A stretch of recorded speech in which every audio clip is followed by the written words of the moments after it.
Next slide. If TVS Manila, ang ginamit po if full service visa agency po tayo, ang kita po natin is 6,185. Anim lang po ang kailangan nating passenger for us to be able to break even. Kung meron po tayong dalawang staff handling visa services. So, ibig pong sabihin, anim lang po yung ating client, we will going to break even our staff for the visa services pag dalawa po yung ating staff. So that's 37,110 additional profit for your travel agency. And for example naman po, ayaw nyo na pong gawin. You just want to endorse it to us. So that's 3,000 TA commission. So 6 multiplied it by 3,000, that is 18,000 pesos. Additional income to your travel agency. And for example, nagbebenta po tayo ng mga group departures. Ano po yung mga group departures? Yung hindi po tayo ang operator ng ating mga binibentang tours. So for example po is nagbebenta tayo for example ng tours ng isang operator sa Manila. Kung magre-reserve po tayo ng slot sa kanila, we will going to pay the $500 or $1,000 non-refundable operator's deposit when your operator is the one processing the visa. Pero, did you know po that you can save the $500 if you process your own visa? Yes, if you process your own visa, so you can save $500 for every denied applicants. So $500, for example po, meron kang na-deny na pasahero, 5. So that's $500 multiplied it by 5. So that's additional $2,500 profit for your travel agency for denied applicants. Next slide. So ganito po yung grab and post po namin.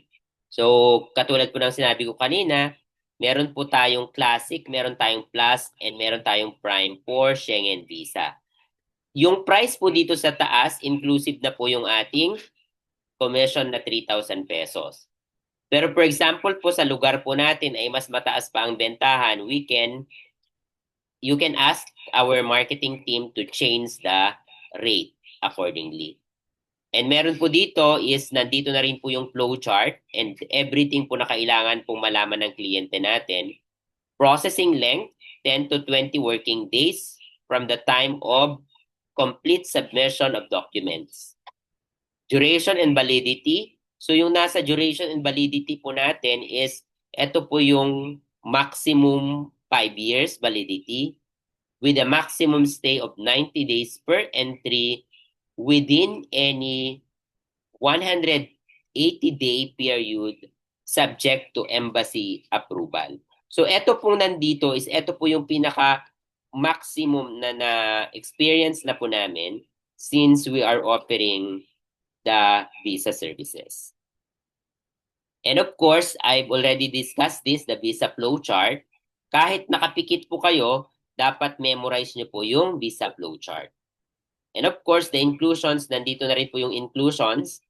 Ang exclusion po is except courier fee. Kasi po yung courier fee is different ang courier fee ng Far North, Visayas, and Mindanao. That's why we didn't include the courier fee. And of course, the confirmed travel insurance. Kasi we need to submit lahat po ng documents dapat na isasubmit natin ay totoo. So kaya po dito is confirmed travel insurance. Depende po kasi sa length ng ating applicant. So for example, 7 days, 12 days, 21 days. So pwede pong kayo ang mag-issue ng travel insurance. Pwede rin pong kami.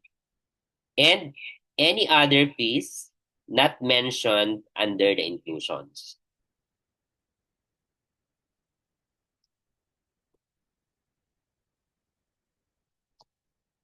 So ito po, you can own it. You can put your travel agency name here and contact number. You can also put the logo sa taas. So depende po sa inyo kung ano pong gusto niyo gawin. Next slide. And of course is US visa. So why US visa yung isa pong ginamit namin for the pricing and profitability? So in 2023 alone, there were 300,000 US visa applicants from the Philippines. An increase of 75.7% compared to 2022. So lahat po ng Pinoy ata gustong pumunta ng Amerika. So this is 1.5 billion in expected profit in 2023, 2.6 billion in 2024, and it and the same pa rin po ang increase niya year and year. For 2025 alone, we are expecting a 4.8 billion profit. So kahit we can scratch only a little for that. So malaki na po talaga siya. So next slide. So average visa for US visa in the Philippines is 18 to 25,000. So online application, prepaid, ito yung binabayaran natin is 185 US dollar. Cost of sales po natin is 10,730. Ang rate po ng The Business Specialist Manila ay 16,800. Ang gross profit po is 6,070. Ang TA commission is 3,000. Ang TBS gross profit after TAC is 3,070. Pero we will going to assist you in DS 160 application or online filing, and at the same time we're going to send escort for your clients during their biometric and interview. So ibig po sabihin parang VIP po yung ating mga kliyente, even in their biometrics and interview, meron po silang makakasama. So tayo lang po for now ang merong escort service. Next slide. So, pag full service visa agency po tayo, yung tayo ang gumagawa ng ating mga applicants, tayo ang sumasama sa embassy. So, ang kita po natin per client is 6,070 multiplied it by 6. So, that's 36,440. So, meron po tayong 6 na Schengen kanina, meron tayong 6 na US, 37 plus 36, that's more or less 75,000 na po. So 12 lang po yung kliyente natin or yung kliyente natin na nagpa-Schengen visa ay in-offer natin yung US visa after the Schengen visa, that's already 75,000. 6 na kliyente lang po yun. Sorry. If via TBS Manila, kung kumuha po kayo sa amin, ayaw nyo naman problema, gusto nyo ipasa na lang sa amin, kami na lang ang mag-lodgement, kami na lang mag-follow up, kami na po ang sumama sa inyong kliyente sa biometric, kami na po ang sumama yung sa inyong kliyente sa interview nila, clean po yung makukuha nyo 18,000 pesos. Hindi na rin po kayo hire ng inyong visa specialist or visa liaison officer or consultant. Next slide. So ganito naman po yung poster natin for the US visa, it's the same.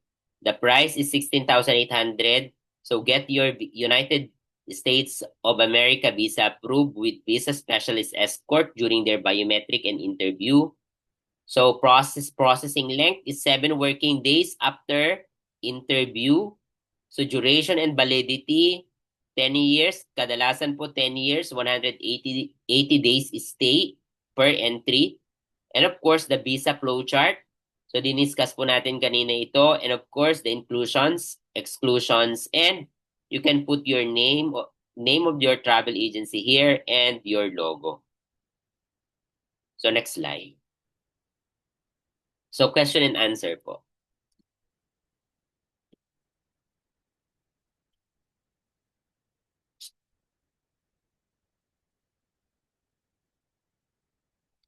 So kung wala pong question, let's go na po to the next topic. Actually po more or less po ang ating slides is 100 slides. So nasa 20 slides pa lang po tayo. So we still have 80 more slides to go. Thank you so much.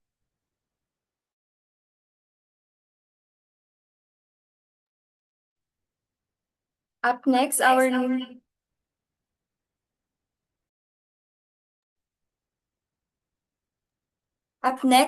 we are excited to present our next topic, the exclusive access to insider templates. This segment will be discussed by Mr. John Jurel Bumagat. Sir. Yan, maraming salamat, Angelica. Next slide tayo.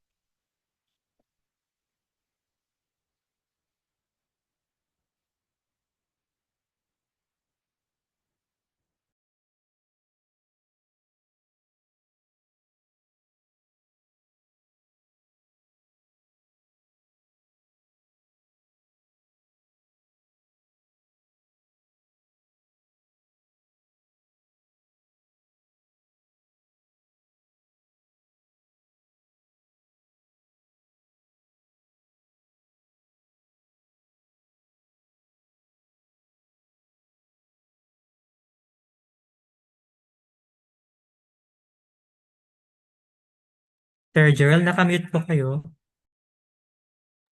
Okay. Sorry. Okay, so again, I'm John Jurel Bumagat. You can add me on my socials if you have any questions or if you want clarifications about visas, you can always approach me naman. So next slide tayo. Ito po yung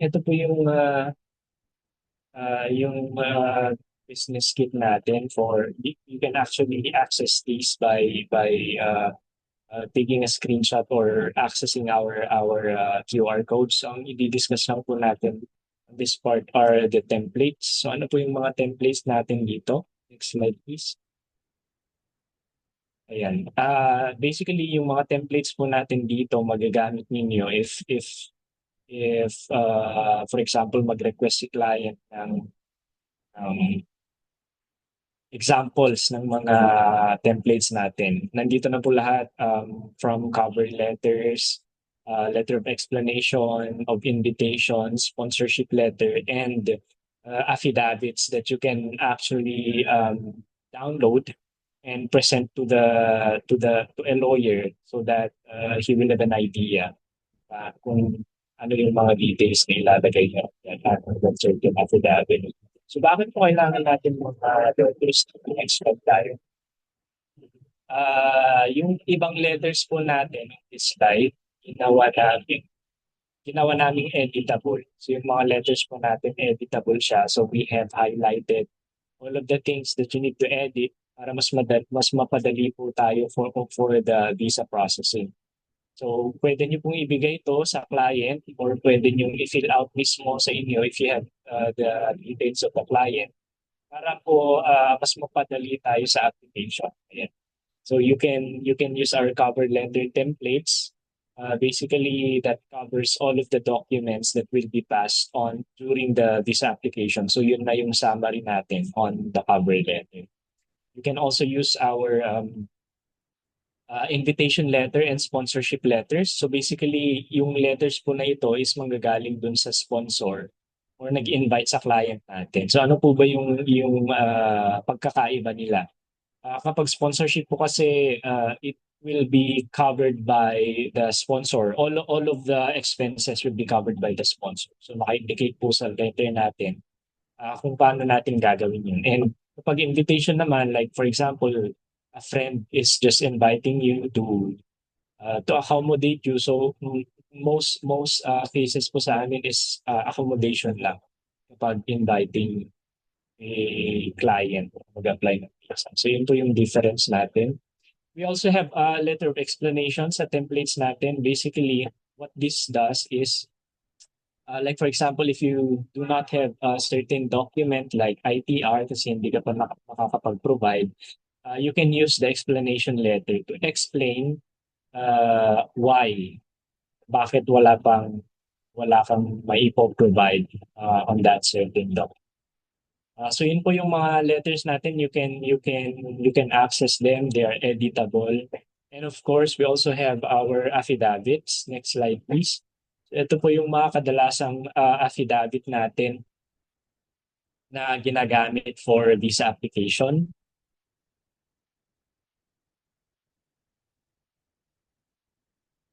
Next slide.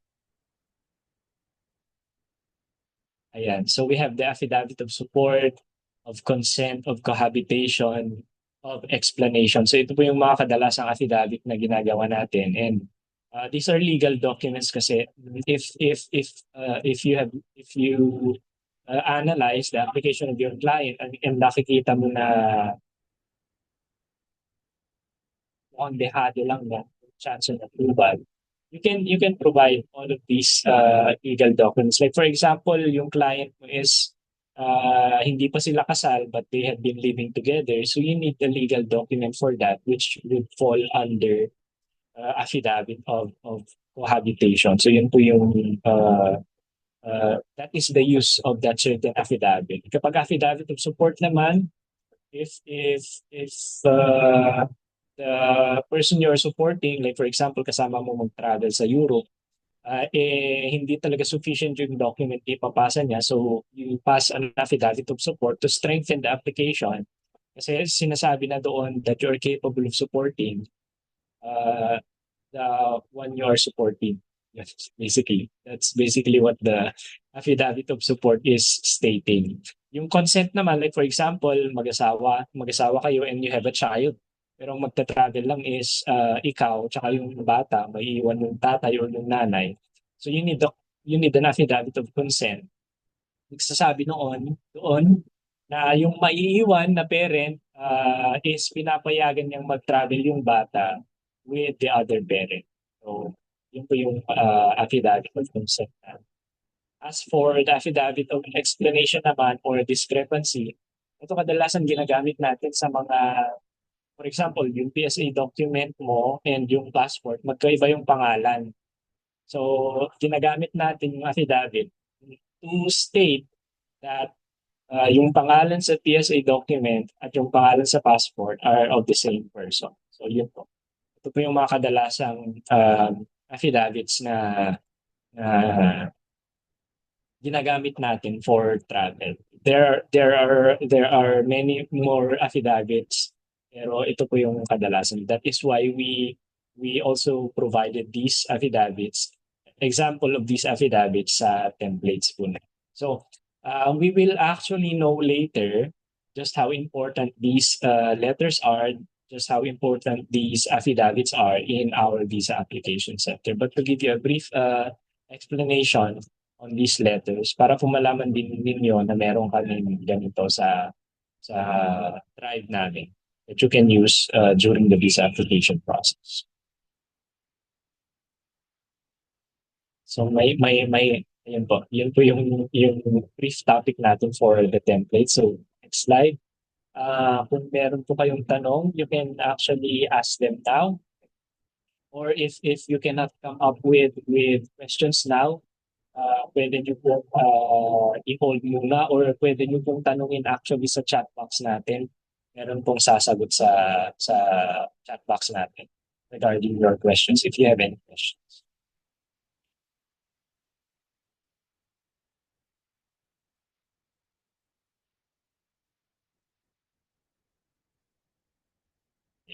So if you don't have any questions about the templates, you can always ask our chat box. And I think we can proceed now, no, sa next topic natin. Maraming salamat.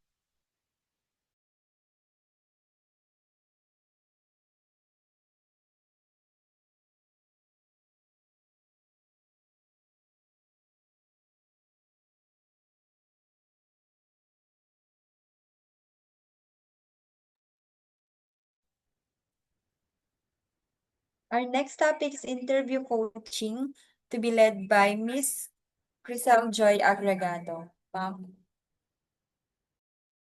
Thank you, Ma'am Angie. Good day, everyone. Before we proceed, I'm Crizel from the Visa Specialist. And in this part, under the interview coaching, we will be discussing about the guides and how to properly answer those specific frequently asked questions during the interview of our client. So since US visa is the visa that we offer na nagre-require ng interview, we will be digging deeper and focus with this US visa. And later on, we will try to answer the frequently asked questions that our clients may encounter during their interview with the embassy. So next slide, please. Next slide. So our topics, it includes how to get started. We will also talk about the updating, the retrieving, and changing the forms, the technical issues encountered during the process of US visa, about the visa, the important notes, the interview or the frequently asked questions, and the mock interview. Next slide, please. How to get started. A complete DS-160 form is required for every applicant, including children. It means regardless of the age and regardless if it is a group or a family, each applicant should fill out DS-160 form individually, and each client should apply individually. So DS-160 forms are dynamic. It's because they are based on the information provided by our clients. That's why we always advise and encourage our clients that all questions in the DS-160 application form should be answered accurately, truthfully, and to the best of their ability. Because our goal is to make the approval rate of their application higher. And that will start through accurate information and details from their DS-160 form. Next slide, please. Updating the DS-160 form. If you save your form without completing it, you may retrieve it anytime if you need to make changes. So updating the DS-160 form during the lodgement of the application online, the first thing that we need to do is to take notes those login details, which includes the confirmation number, the surname, birth year, and a security answer. Through this, we can always retrieve and make updates with the details and information to the system. But take note na dapat unfinished application siya. So meaning hindi pa dapat confirmed and hindi pa nasasubmit sa system. Pag hindi na save yung login details or you have already submitted the applications and the clients wants or still needs to add or change information. So this will now require us to complete a new DS-160 form. So next slide. Retrieving the DS-160 form. If you need to change information regarding the type of visa you are applying for or amend a security answer, you may retrieve your form to make changes or complete a new one. So dito sa retrieving DS-160 form, parehas lang yung process updating the DS-160 form na kailangan ng login details. Dito, if ever na nag-confirm and submitted na yung application pero may nakita si client na error, for example, sa pangalan niya, or any major information, dito na kakailanganin natin na gumawa ulit ng panibagong DS-160 form, and then the client will just inform the consular officer regarding the new DS-160 form. But if it is a minor change lang, like yung travel date or dun sa hotel, yung pangalan ng hotel, there is no need na to complete a new DS-160 form. As what I've said, the client will just discuss this during the interview. Next slide. Changing the DS-160 form. Dito, for example,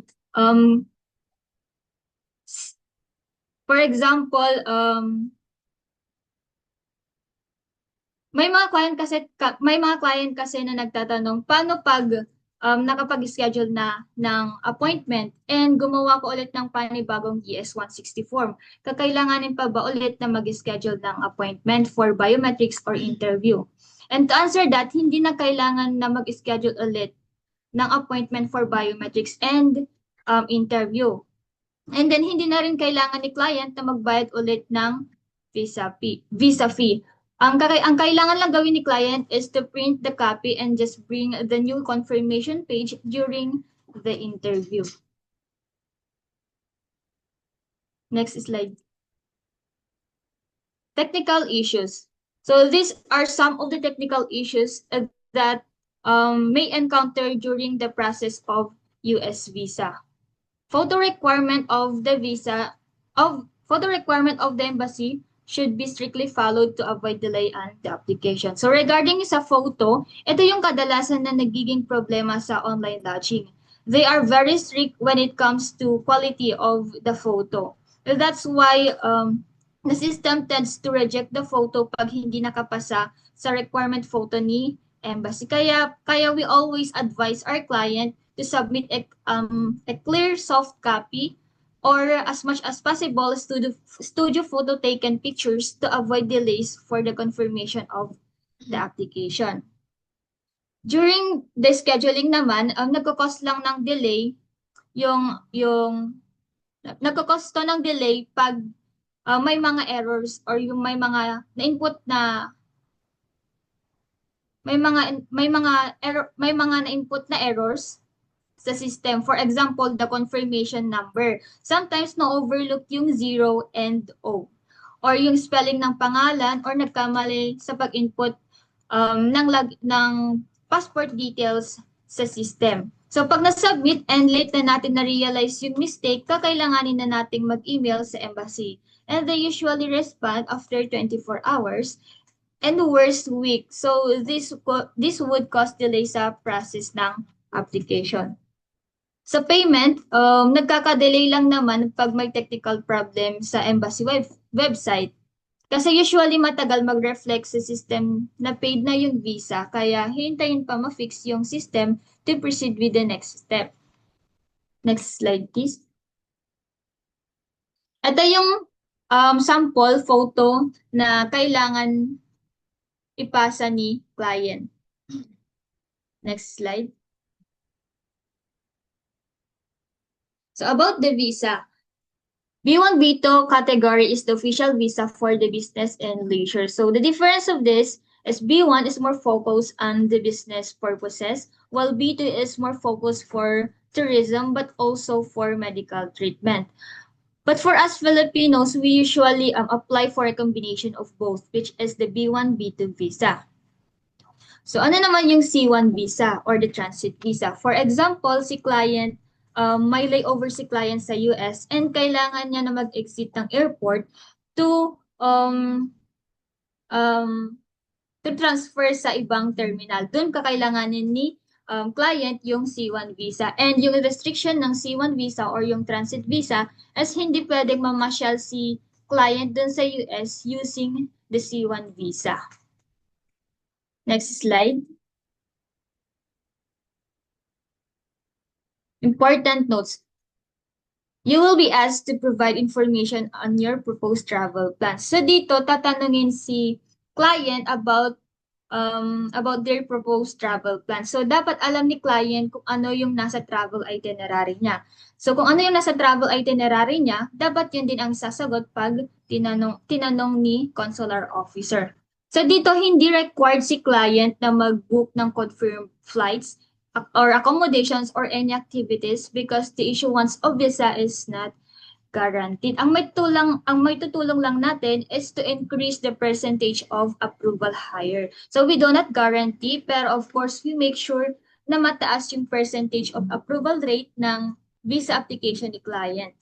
Discretion pa rin kasi yun ni embassy if i-grant niya si client ng visa or hindi. For example naman, paano pag nagbago yung isip ni client and ayaw na niyang ituloy yung pag-apply for US visa? So, we can cancel the application pero dapat na-advise din natin si client the fees are not refundable and not transferable. Next slide. Frequently asked questions. So, frequently asked questions, ito yung mga kadalasang tinatanong doon sa embassy that our client may encounter during their interview. So dito, dapat yung pagsagot ni client is precise, meaning it should be clear and concise. Hindi po kailangan ni client na maraming sinasabi or maraming ine-explain kasi the more yung explanations, possible din na mas marami yung follow-up questions ni consul sa kanya. So kung ano lang po yung tinatanong, for example, if the questions is answerable by yes or no, dapat yes or no lang din yung isasagot. And dapat direct to the point yung mga sagot. And take note po dapat kung ano yung nasa DS-160 form, yun dapat ang isasagot ni client sa consul. And regarding naman sa documents, dapat hindi basta-basta nagbibigay si client ng documents unless tinanong ni consul sa kanya or hinanapan siya ni consul. So let's now proceed sa pag-answer ng frequently asked questions. So with the question, what's the purpose of your travel? Ito tinatanong ni consul because they want to know why our client visiting the US. So dapat our client should be honest in answering and specific if it is for tourism ba, for family visit, or for medical purposes. It should be clear and short lang dapat yung answer dito. For example, pag tinanong to, pwedeng sagutin ni client na, I want to visit tourist attractions and explore the US. Ganun siya ka-direct po. With the question, where do you plan to go in the US? Dito, the consular officer want to know kung ano yung travel plan ni client. So, as what I've said kanina, dapat alam ni client yung nilalaman ng travel itinerary niya. So, the client may mention cities or landmarks kasi it's good din to name a few places. For example, I plan to visit New York, Disneyland, and Los Angeles. Ganun lang siya specific po. How long do you plan to stay in the US? Dito, the consular officer wants to confirm if it is a temporary trip. So, dapat specific si client when it comes to the length of stay and the dates. So, make sure it matches doon sa sa DS-164. For example, pag tinanong to, I will stay for 3 weeks. Ganun po. Next slide. Who will fund your travel? Ito tinatanong because the consular officer wants to know if who is paying for the trip ng ating client. So, if family members or someone else is sponsoring the trip of the client, dapat ready si client sa mga supporting documents. For example, yung sponsorship letter. Pag self-funded naman po, the client will just confidently say, myself. For example, may sponsor siya ng brother niya. Maaari niyang sabihin na, my brother is sponsoring my trip. So, if someone else sponsoring, just mention their name and kung ano yung relationship ni client doon sa sponsor. Do you have relatives in the US? Dito, they're checking if our clients have close ties in the US. So, kung meron, just answer truthfully. Mention their relationship and their legal status in the US. For example, my sister lives in Chicago and she is a US citizen. With the question, are you employed or what do you do for a living? This shows stability and ties to your home country. The client may mention kung ano yung job title niya or kung ano yung company name. So, dapat si client ready siya doon sa supporting document. For example, yung certificate of employment. Next slide. How much is your monthly income?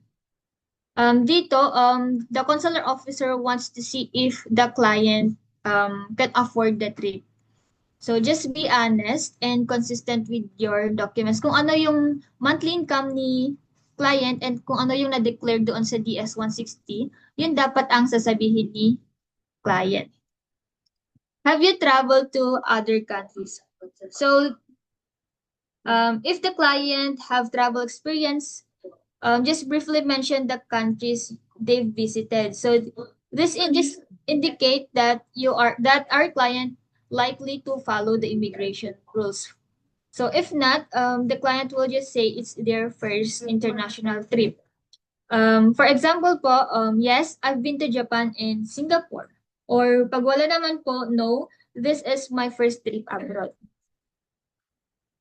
Are you married or do you have children?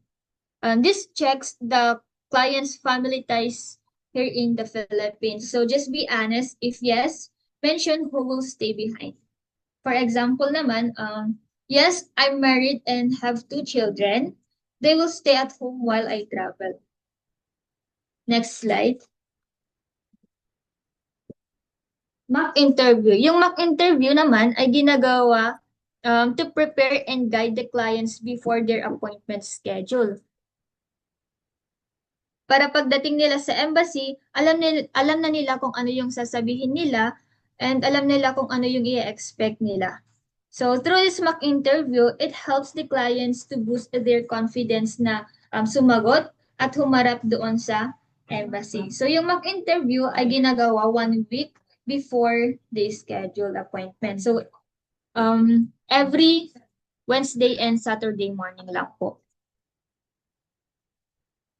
And to sum up, the general tips during the interview, the client will just be honest sa mga sinasabi, always tell the truth because the consular officers are trained to detect false or unclear answers. So inaccurate answers can lead to visa denial.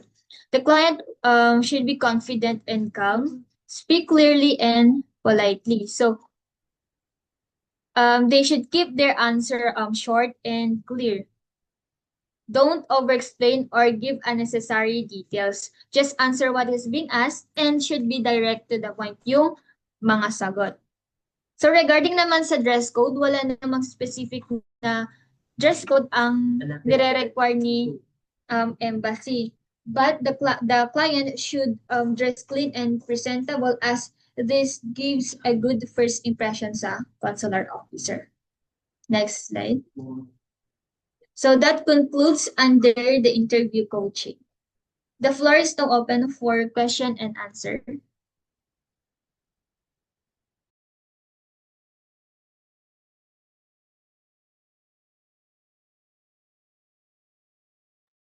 If wala naman pong question, let's just proceed with the next topic.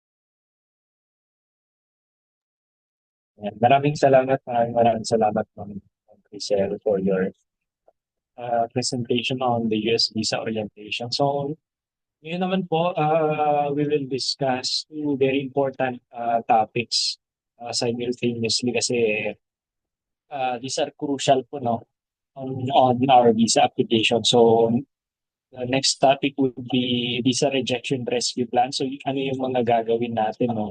How do we handle applications, especially denied applications, and increase their reapproval? So, ito po, basically, we will be discussing yung mga lumalapit sa atin, especially those clients na nagdi-DIY and lalapit sila sa atin for reapplication. And if you have encountered also, if you have been processing visa, yung mga nare-reject na client natin, how are we going to handle those things? And upon reapplication, how do we increase reapproval? Ayan.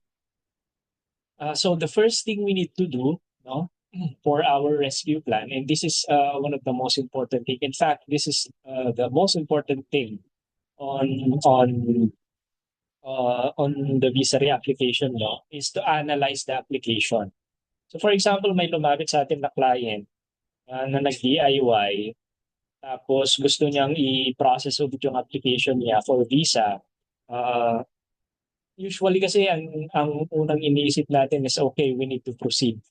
So okay yan ma'am, okay yan sir, i-proceed na natin for the application. But that should not be the case.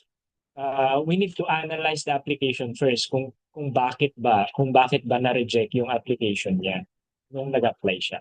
So usually in Schengen applications, meron silang ina-attach na refusal letter, no?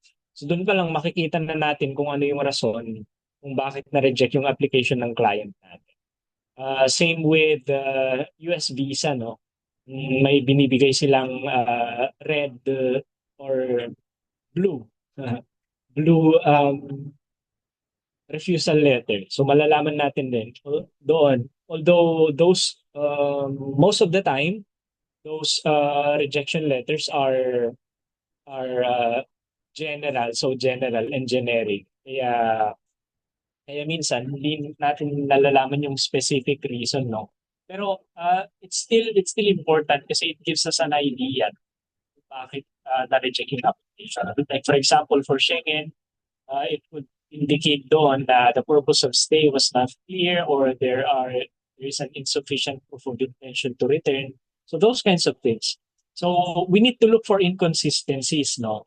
That is the first thing we need to do. So upon receiving the refusal letter, kung makikita natin na very generic lang yung binigay, so we need to look for inconsistencies. So pwede naman nahingin natin yung mga pinasa niyang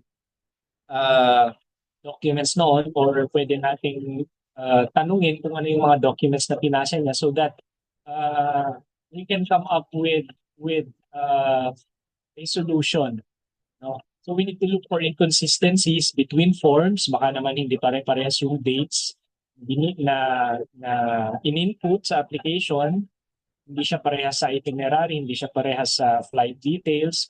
Sa documents, baka may mga photocopy lang na documents na pinasa, kailangan ng original copy. And statements, like for example, yung pinasa niya is 3 months bank statement, like for example, pero ang kailangan is 6 months lang. Nakakaligtaan ito kasi sometimes the visa center still accepts the application kasi they don't have any authority naman. The visa center, especially for Schengen, no? Kasi meron tayong EFS, TLS, BLS, yung mga yon. They do not have the authority to reject the application, and they do not also have the authority na i-refuse lahat ng documents. So they will still accept the documents kahit na may kulang. And they will let the embassy decide kung sufficient na ba yung pinasa natin na documents. Minsan, ang pinoprovide lang nila is waiver. For example, may kulang sa document mo, so they provide waiver, or they give you time. They give you time para ipasa yung kung ano yung kulang. Kasi kung hindi nyo napasa, itatransfer na nila sa embassy and the embassy will decide. So ganun po yung nangyayari. So we need to look for those inconsistencies. And at the same time, we need to check if the applicant's profile match the visa type. For example, visiting family pala siya, tourism yung nilagay niya. Meron kasing sometimes kasi magkaiba yung documents for those specific travel plans. So yun po. And we also need to identify which parts of the application raise doubts. Ayun. Malalaman natin mamaya kung ano yung mga possible red flags for this. So yeah, that's the first thing we need to do kapag naka-receive tayo ng reapplication or yung mga nag-DIY. We need to analyze the application. Kahit na very tedious ito, it is important kasi at the end of the day, our goal is for the client to be approved of a visa. Next slide. Ayan, ipapakita po namin yung example ng refusal letter ng Schengen. Ito po specifically for France. So ganito po yung example nila kapag may na-attach na letter upon opening the folder na binibigay nila, malalaman na po natin doon. We can analyze the application na upon receiving kapag tayo na-receive. And at the same time, we also have a US refusal letter. Next slide. Ayan, ganito po yung binibigay ni Embassy. Usually, si US Embassy, mas hirap tansyain talaga kung ano yung reason. That is why escorts, no, liaisons are important especially for US visa application. Kasi kami po on the visa specialist, we also conduct a post-interview survey. Yun, post-interview survey. So kapag lumabas na si client dun sa US Embassy, tinatanong namin kung ano yung mga questions na tinanong ni US sa kanila. That is why sa orientation ni Ma'am Crisel kanina, those are basically 90% of the time, those are the questions that they ask. Ayun. Ito po yung sample ng letter natin. So very generic, hindi natin alam kung yung specific reason. That's why important po yung post-interview survey kasi doon natin may specify, doon natin ma-analyze kung ano yung naging rason ng rejection.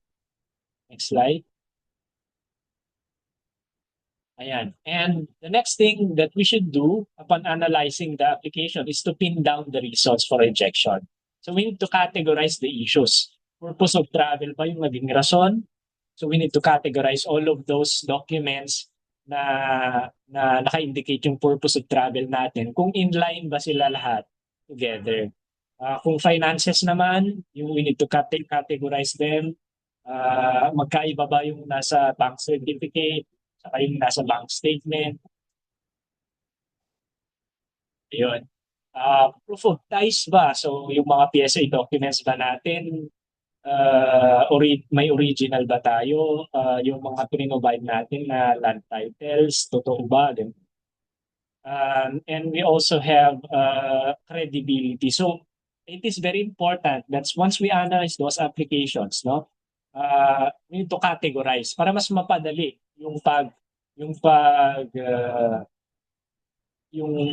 para mas madali nating malaman, no, kung paano natin i-address yung problem. So we also need to identify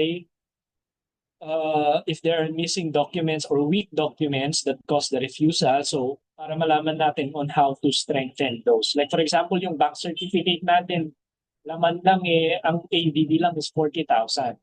Gusto mong magstay sa Schengen area ng 2 weeks. That will not suffice for the embassy. And we also need to separate what is fixable from what needs profile improvement. So yung fixable po is for short term, no? Like for example, yung bank statement natin, nakukulangan tayo, pwede tayong magdagdag. So ganon, short-term solutions po kasi yung mga yan. So if we haven't provided yung mga land titles natin, meron naman tayong land titles, pwede tayong mag-provide ng proof of those things. Pero yung needs profile improvement kasi, we're talking about long-term. Like for example, travel history.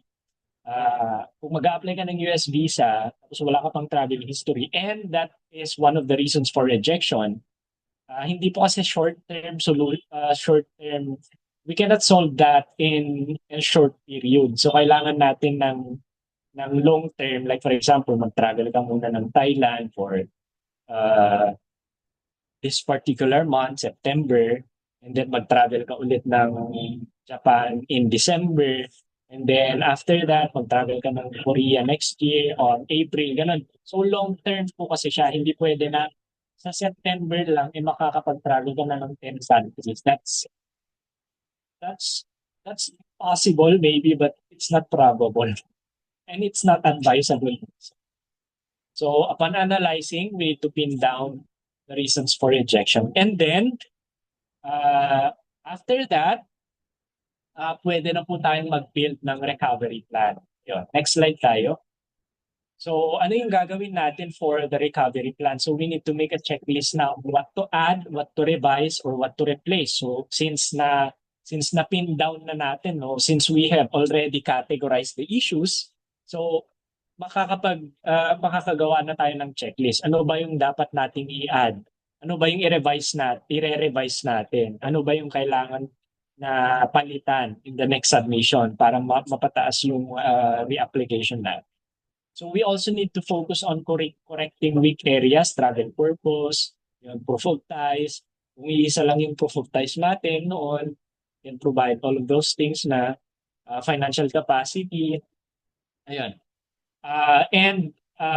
Ito very important kasi kaya natin tatanungin kung ano yung mga pinasa na ng documents nyo on so that we can avoid reusing the same rejected documents kung meron man without updates. So that is how we build a recovery plan and we can actually go into specifics here. Next slide. So can we build a recovery plan if the reason for rejection is travel history? So we need to strengthen, the purpose of travel. So kung yung pinasa ng client natin noon is yung itinerary niya hindi detailed, nakalagay lang yung date, yung flight details, nakalagay lang yung bansa and yung city, that will not be enough for the consular officer, So kailangan mag-create tayo ng detailed itinerary. Detailed, for example, sa Paris ka pupunta, anong gagawin natin sa Paris?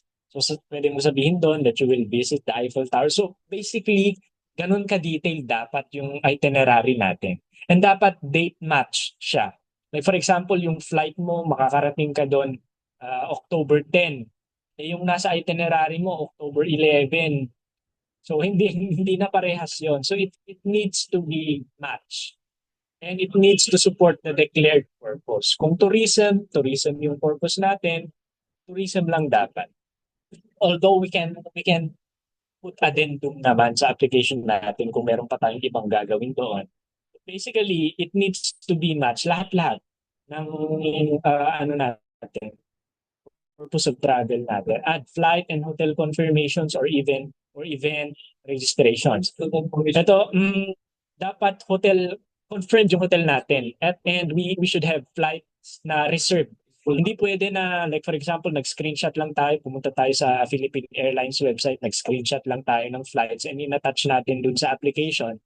That cannot be, although the visa center will accept that. Pero upon checking, kapag na-check ni embassy na wala ka palang pangalan sa flight na yon, kasi hindi mo pina-reserve, that would create problems. So dapat flight and hotels are reserved or confirmed. Yun. So on the visa specialist, we actually provide those things on your visa application. Kaya walang maging problema if that is the reason for rejection. So eto na, use invitation letters or sponsorships that clearly explain the visit. Like for example, meron ka palang kaibigan doon, tapos nakita ni embassy na it is not sufficient yung pera mo na pupuntang France, for example. If you have friends there that can accommodate you para to lessen the burden, yung gastos on your part, you can actually talk to that friend and pwede ba na mag-provide ka ng invitation letter na i-accommodate mo ako dun sa on your home para mas strengthen ko lang yung visa application ko when I visit you. Ganun po yung tirada natin, no? Para we can secure. So those letters are also important. Meron silang bearing sa visa application natin. So we should not wag nating i-chapwera, no, yung mga letters natin kasi may mga bearing po yun. However small the bearing is, kung makakatulong sa application natin, should provide. Next slide. So kung kung financials naman yung naging problema, so how do we put a recovery plan for that? So we need to update our bank certificates. Usually, ang hinihingi na nila ngayon talaga, there's very strict na in receiving bank statements. It should be 6 months na talaga. So 6 months bank statement on Schengen, particularly in Schengen countries, 6 months na talaga. And we need to provide additional documents like payslips, ITR, business permits. May mga iba kasi na ang pinapasa lang is DTI. Again, tinatanggap ni Visa Center yan kasi they do not have the authority to reject the application, no? Pero kapag ang proof of ties natin is our business, dapat kumpleto yan. Dapat may business permits, dapat may um, dapat may da- dapat may business permits, kumpleto rin yung BIR documents natin, and at the same time yung mga ano natin, yung mga um, DTI, SEC, ganon. Mayor's permit, very important din sa application natin. So yung mga permits na yun, dapat kumpleto lahat. Including yun, ITR, payslips kapag if you're employed, no? Payslips, ITR. Yun.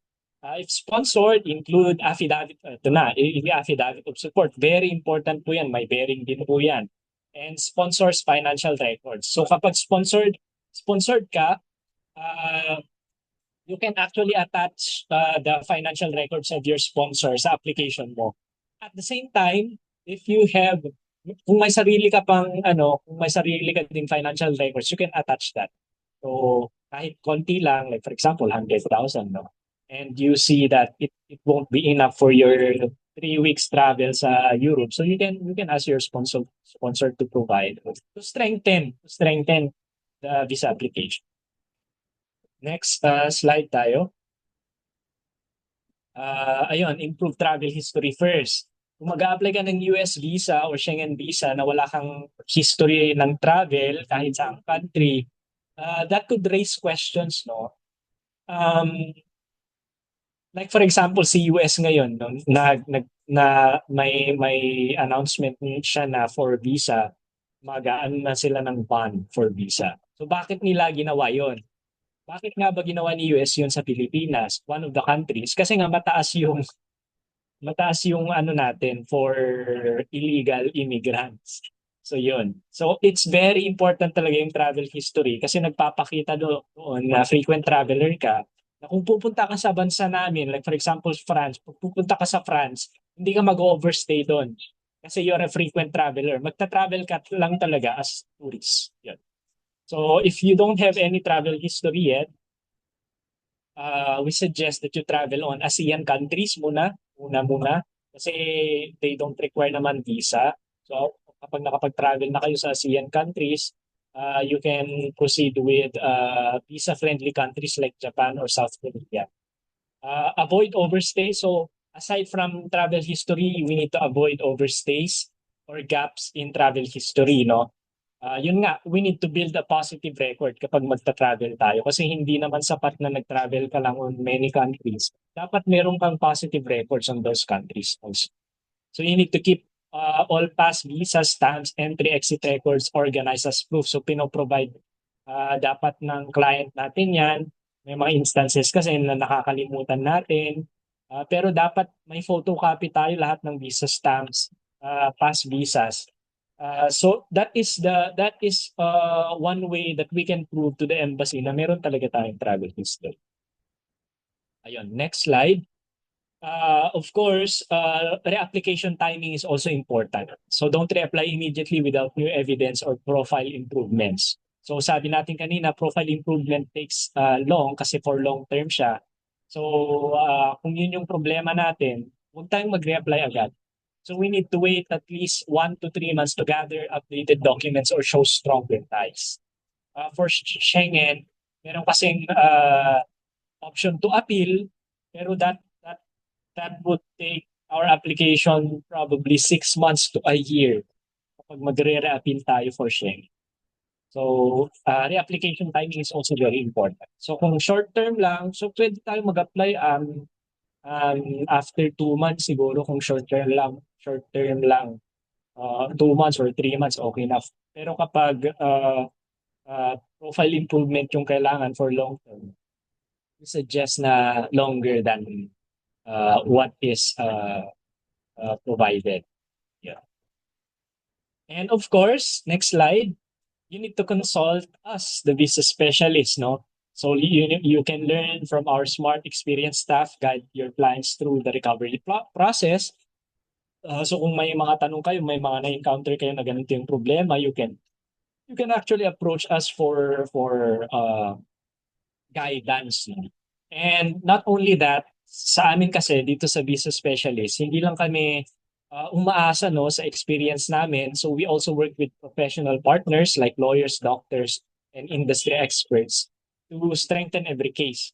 So we consult them kasi sila yung nakakaalam ng mga legalities like lawyers, doctors, kung for example emergency, yung purpose ng travel, so we consult them. Yung mga experts natin in the industry, we also consult them. So hindi lang kami umaasa on experience, but we also work with professionals para alam namin mas ma-enhance at saka mas pulido ba yung sinasabi namin sa inyo, and at the same time yung mga ginagawa namin.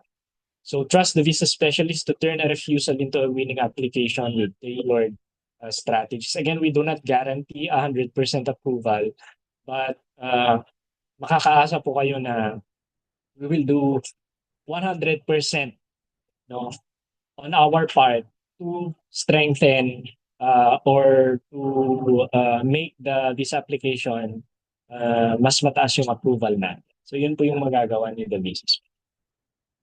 So if you have questions regarding our topic, you can ask them now po.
I think we can proceed with the next ano na.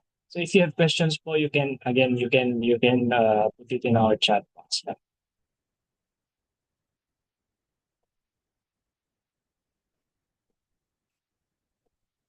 Uh,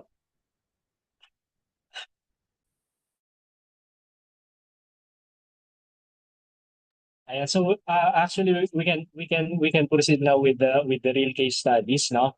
So ito po yung mga clients, may mga clients po kasi kami na special yung cases, no? So we want to share them with you para if you have encountered this, at least you will have an idea on how to help them, no, on their visa application. So we will not be discussing applications that are approved. We will also be discussing those applications na may mga na-deny po, so that we can all learn from these applications. And next slide.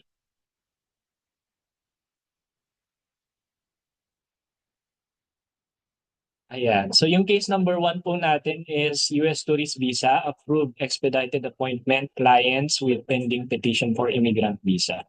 So ito po, gusto nilang pumunta sa US because of an emergency. So minamadali po nila yung application nila, and we actually we have successfully expedited their appointment. And not only that, the application were approved. So ang original appointment date po kasi nila is for May 27 and 28. But then again, it is an emergency. So we requested actually the US Embassy to provide us an expedited interview date. So it was granted on April 25 and 26. Ayun. So processing time po ng request natin is 48 hours. So bakit po ang bilis? No? Kasi gaya ng sinabi ni Ma'am Crisel kanina, kadalasan talaga matagal mag-reply sa US Embassy. So bakit ang bilis? Ayun. So appointment was successfully advanced, and at the same time, na-approve po yung visa nila. Ayun. Next slide tayo. Ayan. To give you a case background lang po, the client approached us with an urgent need to travel to the US to visit a close relative in critical medical condition. The purpose of the trip itself was already due to an emergency and timely travel was essential. However, the earliest was, gaya ng sabi natin kanina, May 2025 na yung earliest. Gusto nila agad-agad na. To note lang po, two of the clients are single and are over 18. And they all have pending petitions for immigrant visa. So, hindi naman, yung notes natin, hindi naman siya red flag. Hindi naman siya main reason for denial. But it raises questions kasi kung ganito yung mga background ng client natin. So, what was our strategy and what was the intervention that we did for this case? What sets this case apart is how our team acted immediately and effectively. So, nung kinontak namin sa US Embassy na it is possible for an expedited appointment, we advised the client that that is possible under medical emergencies. Ayan. So we prepared and submitted emergency expedited requests, including a letter from the attending physician and a detailed explanation of the situation. So kapag nag-request kasi tayo ni Embassy nitong case na mga ganito, we need to make the email personal and specific. So hindi pwede na generic yung pinapasa natin sa embassy kasi more or less it will not be granted for us. Or even if it did, baka matagal yung ano natin, yung matagal na mag-grant yung request natin kapag ginawa nating generic yung request.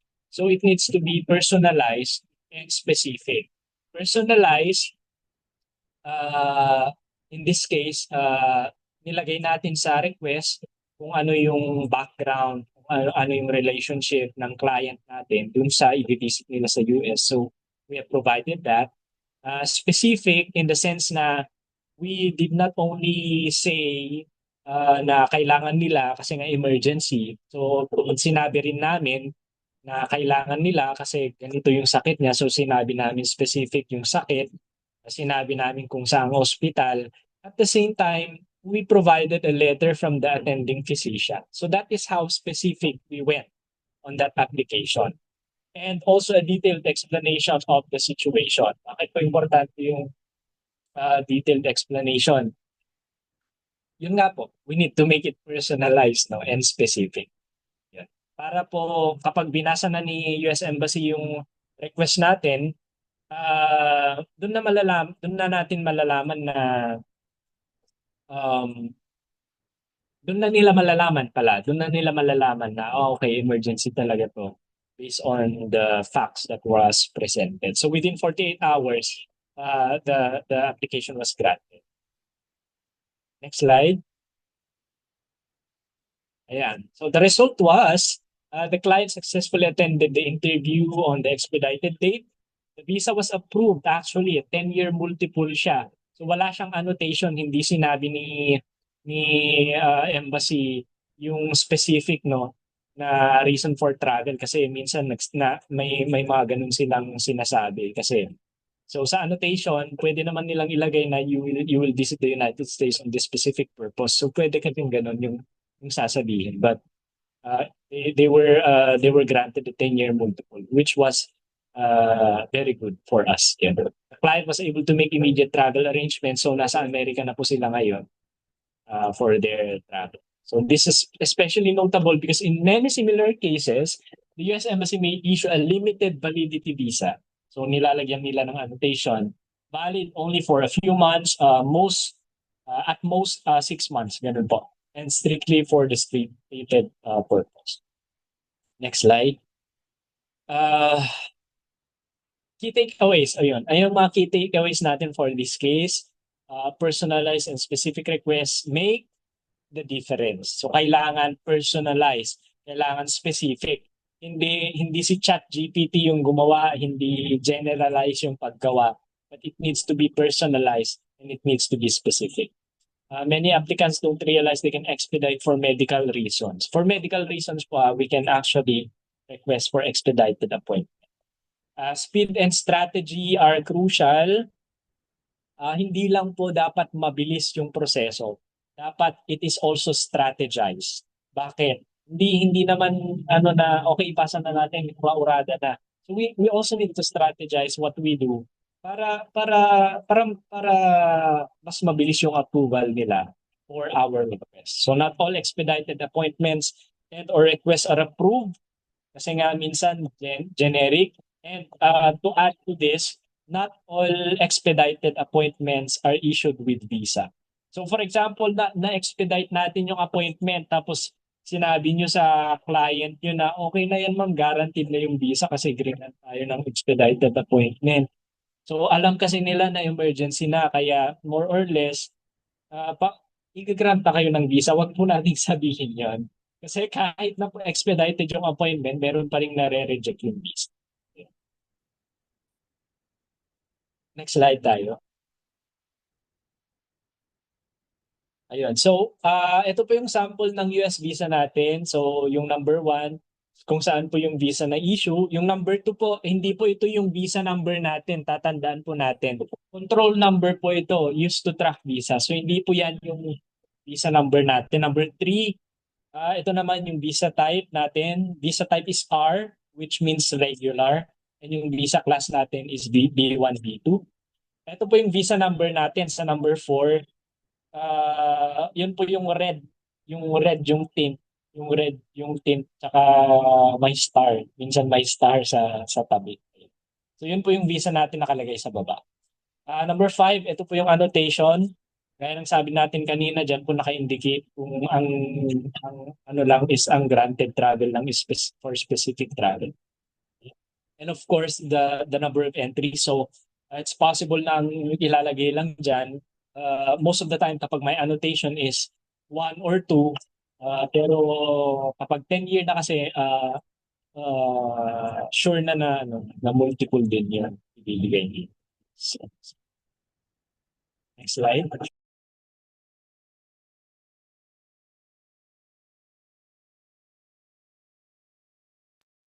Ito naman po, Schengen visa na deny yung applicants natin. They are same-sex partners, but despite the strong documentation, all visa were denied. So we have 3 applicants po, 2 yung mag-partner and anak ni partner 1 yung isa.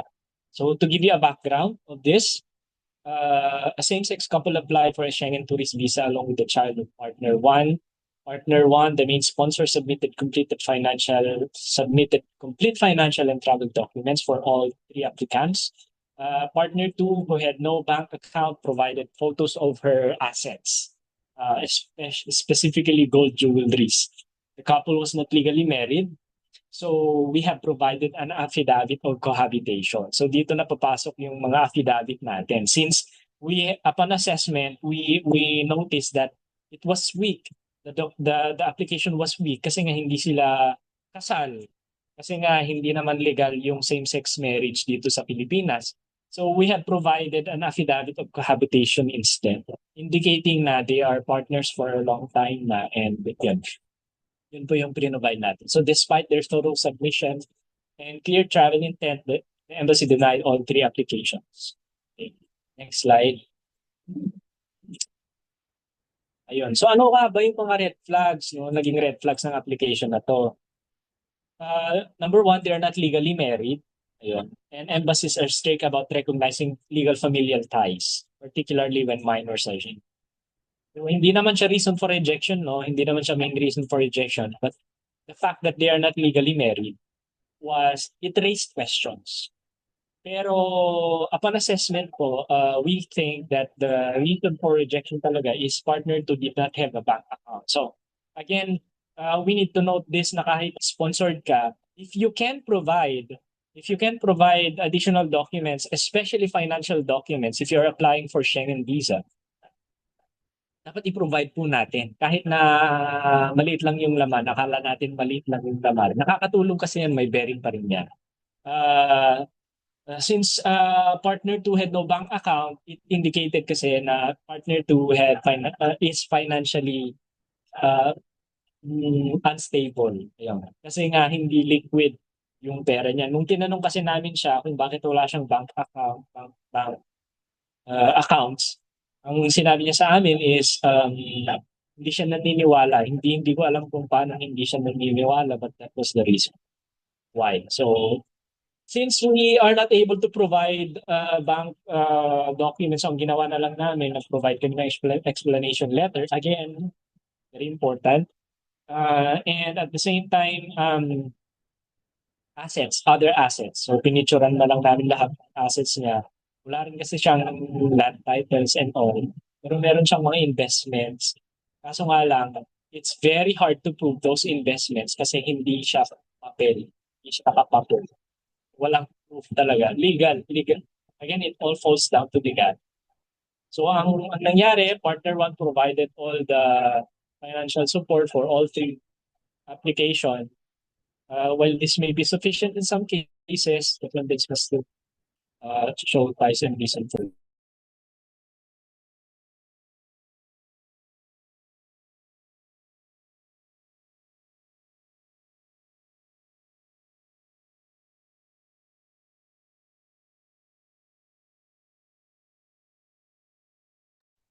So yun po yung ano natin. So anong nangyari? Ano ba nangyari sa application? Bakit ganun? Wait. Partner 1 covered all expenses kasi wala nang ma-provide. Walang ma-provide si partner 2 na bank account. So siya na yung nag-cover lahat-lahat. And despite providing all the necessary documents, kasi si partner 1 actually ang daming pre-provide.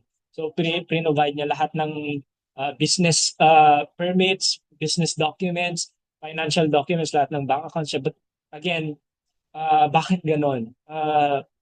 Because in this application, they will still review, no? They will still review the applications individually.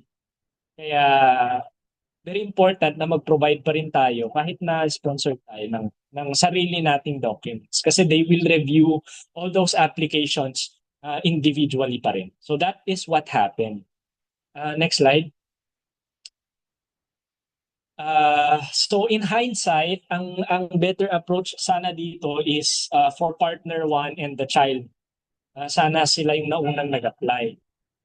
Kasi yung ties nila mas it's actually stronger and walang ibang i-sponsor si partner 1 kasi yung anak lang naman niya yung i-sponsor niya, no? So it would have been sufficient. In short, it would have been sufficient. And for example, na-approve sila, no? Na-approve si partner 1 tsaka yung bata. And then we could have applied for partner 2. Pero again, they will still review the application individually. So kung wala pa rin ma-provide si partner 2 na financial documents, wala pa rin siyang ma-provide na strong proof of ties, the visa will still be rejected. Yeah. Next slide. So what are our key takeaways on this case? One-sided financial support actually raises red flags. So yun. So kahit na konti lang, if you can provide, you need to provide. Phase applications can be done actually strategically, but it does not really guarantee approval. Kasi nga they will still review the applications individually. Next slide. Ayan. So far, wala naman po tayong questions on those 2 applications. Ay, parang wala na. Even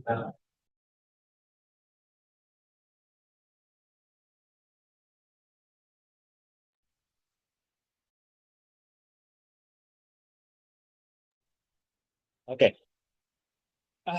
Ayan. Case number 3 natin is, again, US visa. Ito naman na-approve to. Remote employee po siya. Ang company niya is based in the United States. So, 3 po sila actually. Magkakasama sila, 3 sila.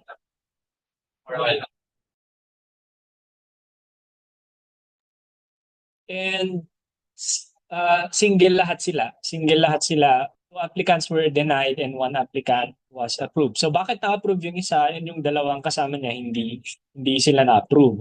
So malalaman natin to give you a background of the of the application. So it's commonly observed that single applicants, especially those without dependents or previous travel history, face higher chances of denial when applying for a 10-year multiple entry US visa application. In this case, the client was one of 3 workmates who applied at the same time. Among them, she was the only one who was approved of visa. Bakit? What made her case stand out was not just her preparation but the key financial document. She had a valid income tax return. So nagbabayad, kahit na US-based, yung company niya, nagbabayad pa rin siya ng ITR dito sa Pilipinas. So that was a deciding factor on her US visa application. Kasi upon interview, sinabi kasi ni Consul na she did a very good job in stating na meron siyang ITR. So that was the deciding factor. Kasi yung dalawang kasama niya, wala silang ITR. Wala silang ITR, so hindi sila nagbabayad ng tax dito sa Pilipinas. Okay, next slide tayo. Strategy and intervention. Our intervention focus on building the applicant's credibility through both documentation and preparation. So we structured her application to emphasize stable employment, financial responsibility, and strong social ties in the Philippines. A comprehensive mock interview was conducted, allowing the applicant to respond confidently and clearly at the actual embassy interview. So dito pumapasok yung importance ng mock interview na ginagawa natin for US Embassy. Kasi nahihimay po natin kung ano yung dapat na isagot ni client based on the documents na meron siya and based on the application form na pinasa natin sa US Embassy. So since meron siyang ITR, na-inform namin siya during the mock interview, and not only that, na-inform namin siya upon assisting her on the US Embassy na dapat i-mention niya na meron siyang ITR. So paano po namin ginawa yon? Nung tinanong na ni Embassy kung ano yung work niya, dun niya pinasok. So I currently work at XXX company, which is actually based in the United States, but despite that, I am registered in the Bureau of Internal Revenue, so I'm actually paying my taxes here in the Philippines. So ganon natin napasok yung ITR. So ang sabi ni Consul daw, again, she did a very good job in mentioning that, and that was the reason for approval. Yeah. Next slide.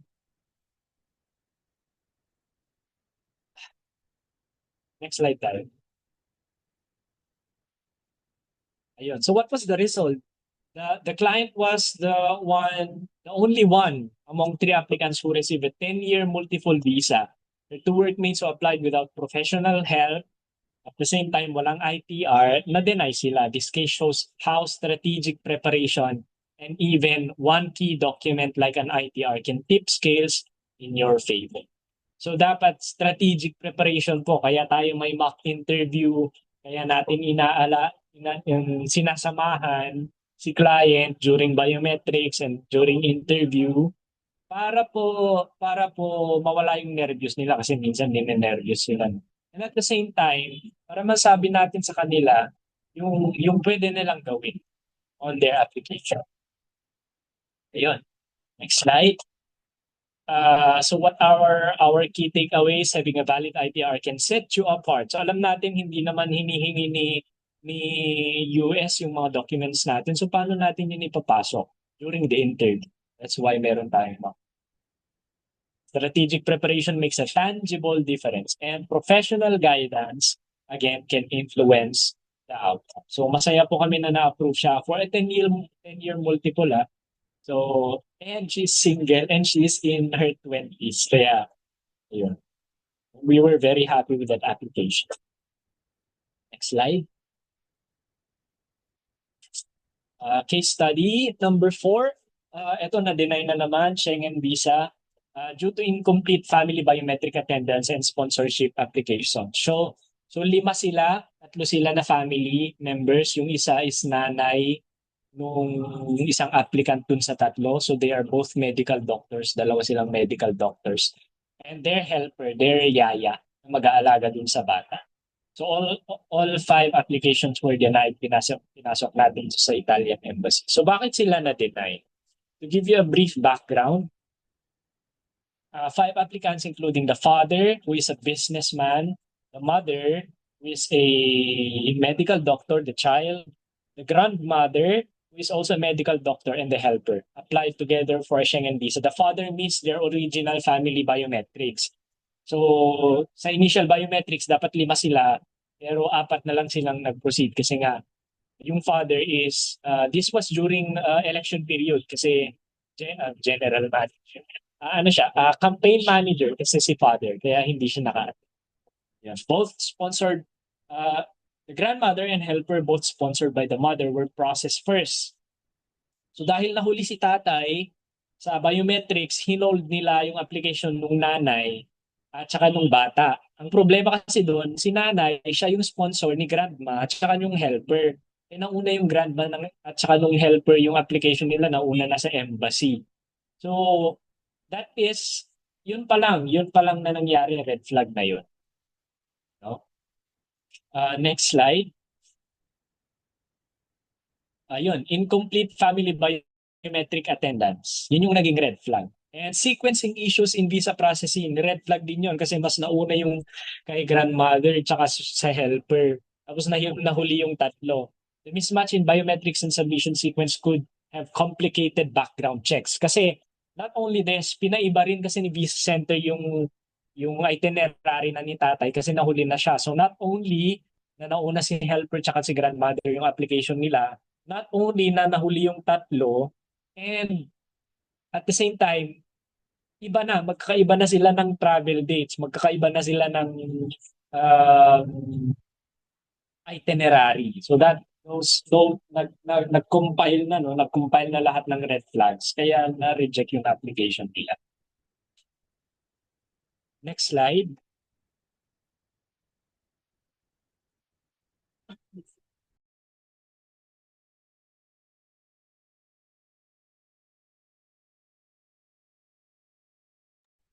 Next slide tayo, please.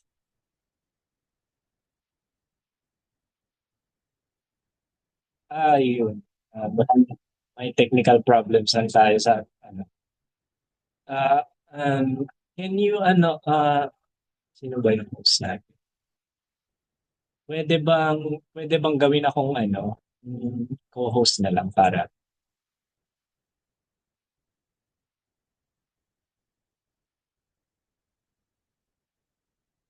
for a while lang po may naging technical problem.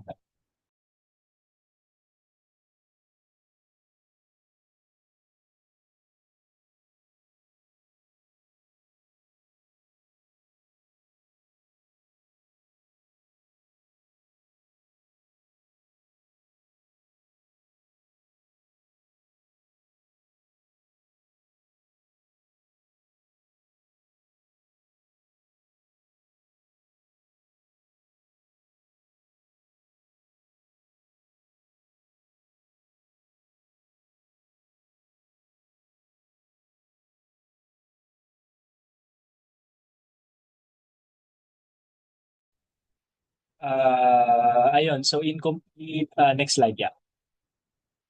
Ayan, so ang dapat na ginawa namin dito is ang nangyari kasi is the biometrics appointment was not followed kasi yung tatay kasi emergency kasi yon. So during campaign period, so hindi talaga siya pumunta kasi kailangan siya nung kandidato. Ayun. So aside from that, we could have advised the sponsor, no? So ito dapat yung ginawa na namin. So ito yung ginawa namin as intervention. So we educated clients on the importance of joint biometrics sa scheduling and synchronized application kasi nga hindi na sila pare-parehas ng itinerary and all. So it's very important that their applications are synchronized. Also their documents are synchronized.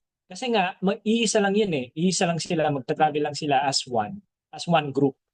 Yun. So we recommended applying with the corrected timeline, a stronger cover letter explaining the situation, and a unified documentation package clearly linking all applicants.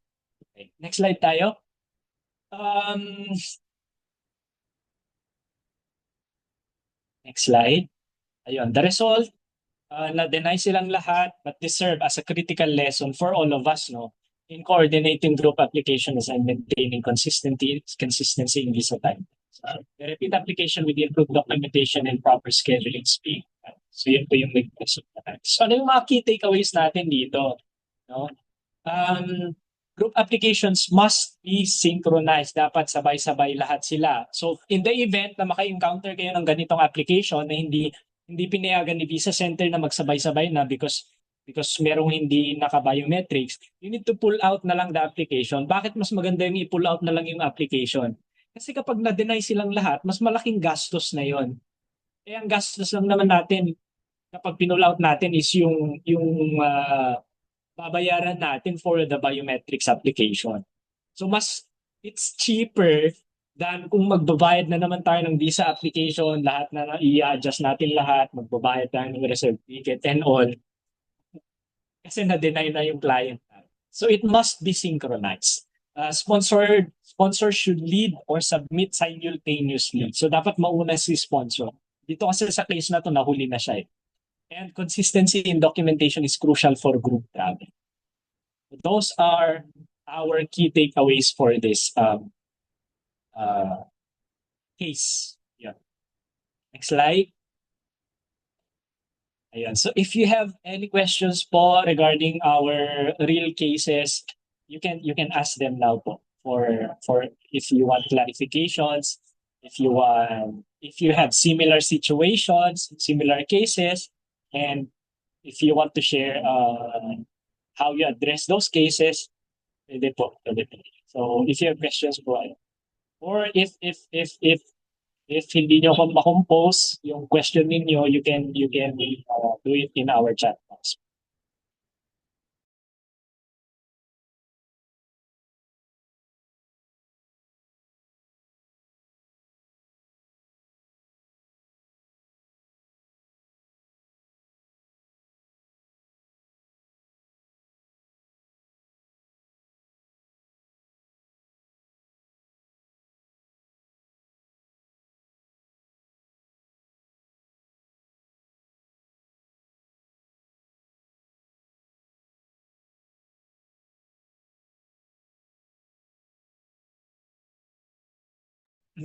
Next slide na tayo siguro.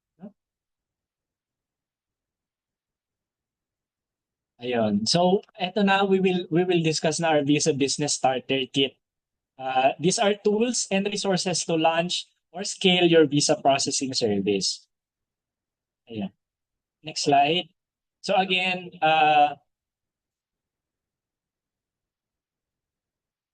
if you want to register your travel agency for us, kami yung magpaprocess ng visa ninyo, you can scan these QR codes on the screen, and yung registration natin for our mass visa training, ito po. You can scan mo. Next slide tayo. Excuse me. So ito po yung mga ano natin, yung mga drive natin for our business starter kit. So nandyan na po lahat ng Grab and Post. Makikita nyo lahat dyan. If you want us to revise the Grab and Post, sabihin nyo lang po kami. Student visa, lahat ng information that you need to know about student visa, nandyan na rin po lahat. The commissions, makikita nyo po dyan lahat ng kung magkano yung commission, possible commissions natin for visa and visa requirements, kumpleto na po dyan lahat ng forms natin, templates, nandyan na po lahat. Next slide. Ayan. So, or you can scan these po. Ito po yung mga QR codes natin for this, for our business kit. So Grab and Post, nandyan po lahat ng poster natin, student visa, travel agency commission, and visa requirements. You can take a screenshot of this. And we are, aside from that, I think we are also providing this presentation, no? This Zoom presentation to you. Next. Next slide. Ayan, ganito po yung visa grab and post namin. So yan po, nandiyan na yung prices. Yung prices po namin is ano na yan for our client na kasi included na dyan yung commission natin. So for your client now, if you want us to revise, kung for example yung Schengen visa nyo is 20,000, pwede po namin i-revise yun. Sabihin nyo lang po kami. But you can actually use our posters on your own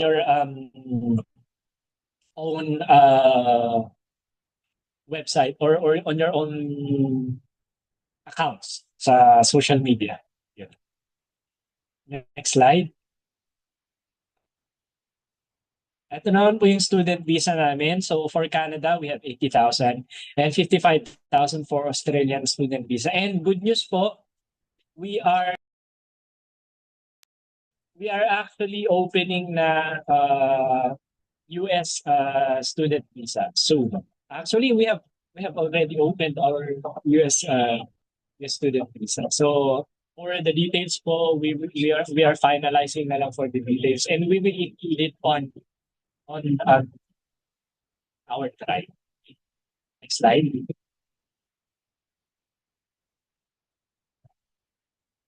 Ito naman po yung commission natin. So you can use this as your guide for the commissions. So yung rates po natin, ito po yung rates na pinapasa natin sa client. Yung commission po, ito po, like for example, Australia, 3,000. Yung nasa huling table po, yan po yung babayaran nyo sa amin. So kung inilabas namin rates is 13,800, commission nyo po doon is 3,000. Yung babayaran nyo po sa amin is 10,800. Ganun po.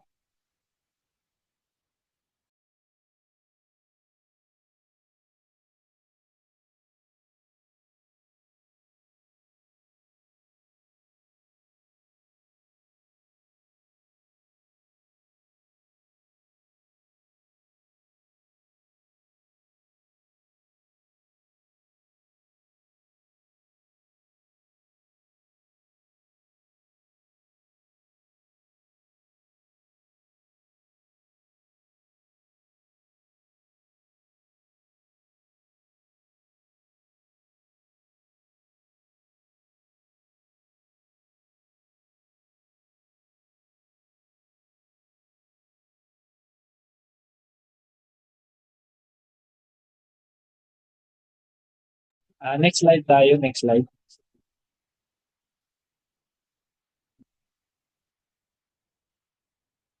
Ayan. Ito naman po yung mga visa requirements natin. So, kompleto na rin po yan. Ito po, sample US visa requirements. Nandiyan na po lahat. So, makikita nyo na po lahat doon. You can actually uh, print all of these things para magkaroon po kayo ng idea kung ano yung mga requirements natin on visa. So, you can see all those things po sa drive na. Next slide. Ayan. So, ito po yung mga training programs namin sa The Visa Specialist. So ang na-attendan po natin ngayon is yung 799, which is Mastering Visa Applications. You can actually join our Visa Masterclass 2.0. No? We will go into more specifics kasi dito sa Visa Masterclass natin, and we will discuss all countries na pinaprocess ni Visa Specialist as of the moment.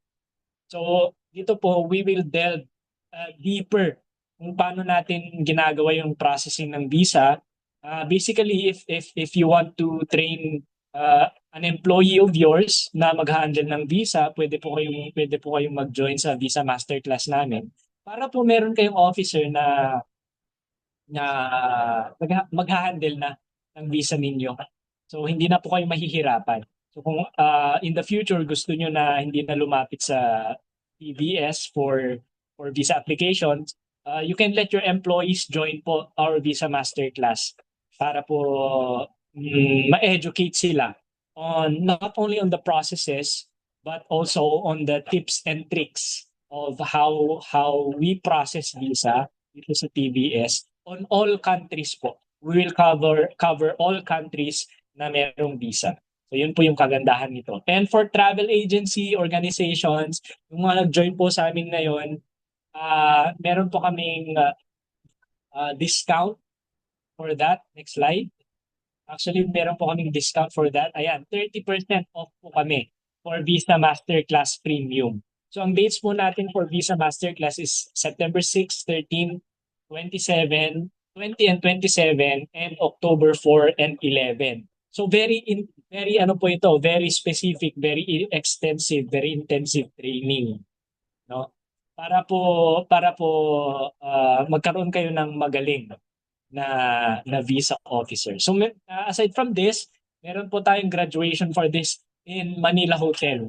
So October 25 po yung graduation natin if you finish our course. So if you want to avail po, 30% off po sa mga joiners natin ngayon. So yung 12,000 po natin magiging yung 17,000 natin, 18,000 magiging 12,500 na lang. Para po sa inyo to. So ano po yung what do we get from this training? Ano po yung pwede nating makuha na training? So aside from the templates, aside from the full business visa kits, we will discuss real case studies on all countries na pinaprocess po natin and hands-on workshops. So may mga workshops po kami dito.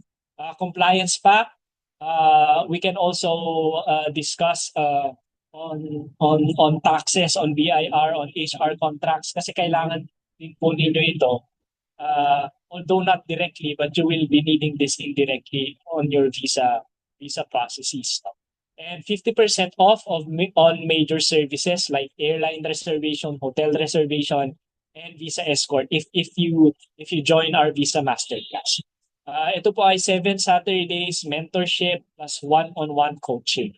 So meron po kaming ibibigay na certificate of completion and again, meron po kaming graduation. So if you are eyeing for or if you will be expanding your travel business into visa, you need to register with us now and level up your visa consulting business. So bakit po namin ginagawa ito? Para po makatulong kami sa inyo to ease yung business natin. So it's not only for us but it's mainly para po sa inyo. It's mainly for you. That's why we're doing this Visa Masterclass 2.0. Next slide. Ayan. Ito po, iscan nyo lang for your certificate of completion. Makikita nyo na po dyan yung certificate. If you want us to revise po the certificate kung may maling information, you can tell us po na lang sa chat box.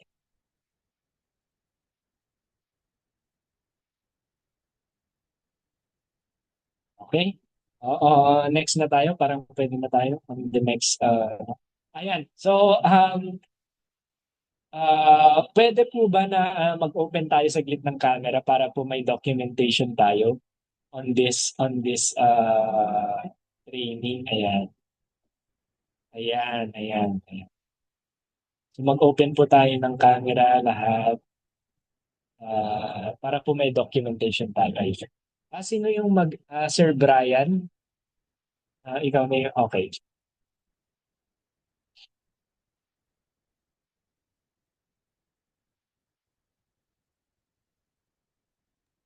Sir? Okay. Sige po. Ready po? Smile, 1, 2, 3.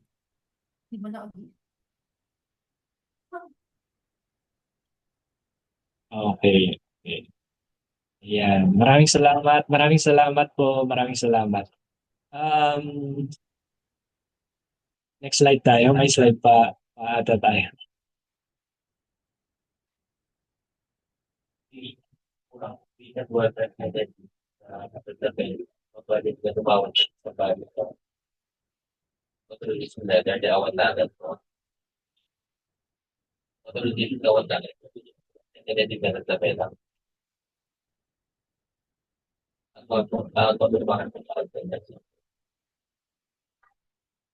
Ayan. So, ayan. Sa mga ano natin, sa mga nag-join sa atin ngayon, we would very much appreciate it po if you answer or if you give feedback on our training so that we would be able to know kung ano pa yung dapat namin i-improve and kung ano pa dapat yung i-add namin so that we would be able to make this training more valuable to you, and at the same time para alam namin yung mga needs improvement din namin. So you can scan this QR codes for training feedback and for clients feedback. Ayan po. Pwede nyo pong i-scan yung QR codes. Again, you will be provided a copy of this Zoom presentation or Zoom meeting. Hintayin lang po namin na matapos yung recording and yung kung ano yung tatapusin ng technical team namin, and then we will send it to you. Next slide.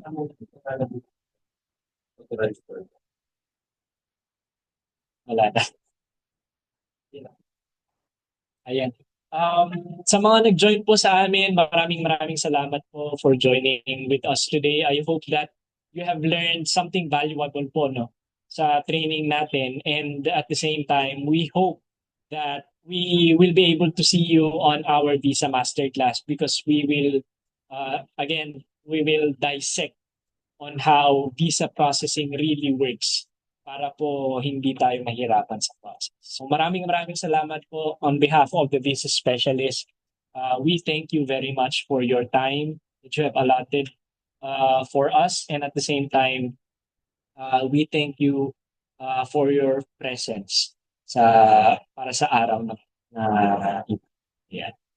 Maraming salamat po, maraming salamat. Sa Marvelous Dream Travel Services, maraming salamat. Sa Right Vacation, maraming salamat, Sir Charles. Yan. Maraming salamat po sa inyong lahat.